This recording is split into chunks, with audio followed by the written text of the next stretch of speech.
Growing up, I spent a lot of time on the Mendocino coast and sometime on the Sonoma coast. We used to go hunting there a lot as a kid, and a very close family friend would go abalone diving. And so, having spent time there as a child, I was always very interested in the coast.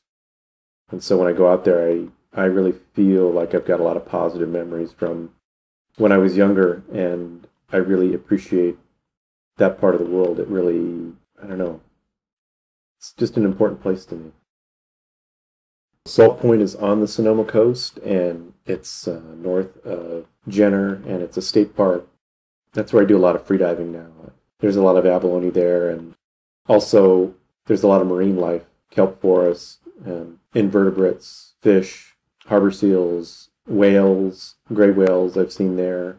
More recently, I saw some river otters and lots of seabirds. So it's a really beautiful spot as far as wildlife and marine diversity.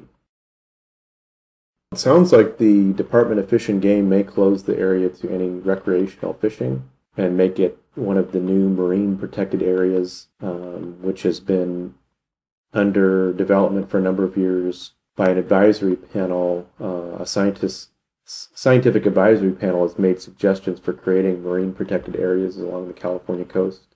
And the idea is that if you can protect an area from fishing and harvesting, that the marine life there can grow and become abundant, and that marine life will then spread out into areas outside of that particular spot, and diversity will increase, and species numbers and size will increase, and we won't lose our marine resources to overharvest them, taking them all. I was at first a little upset because that cove that I go to is a spot where not a lot of people go or know of. It's like my own little, slice of the ocean where I go and kind of rejuvenate and relax, and it feels very, very much like home there. But I understand also the need for conservation, and I understand the need for protection. I don't feel deeply conflicted about not being able to abalone dive there. But if they were to close it, I think maybe that would be better for the long term. All those animals are dependent upon having food resources and habitat available. And if that means closing an area so that nature can survive and thrive, then, I can take some time off, find another spot.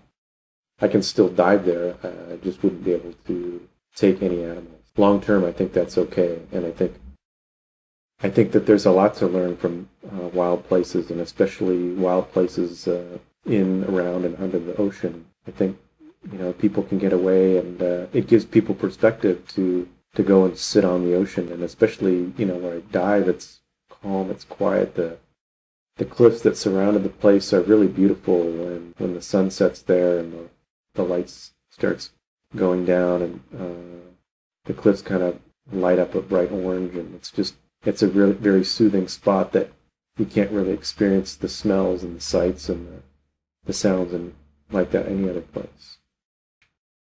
It's kind of like church. It's a created space where I feel very comforted.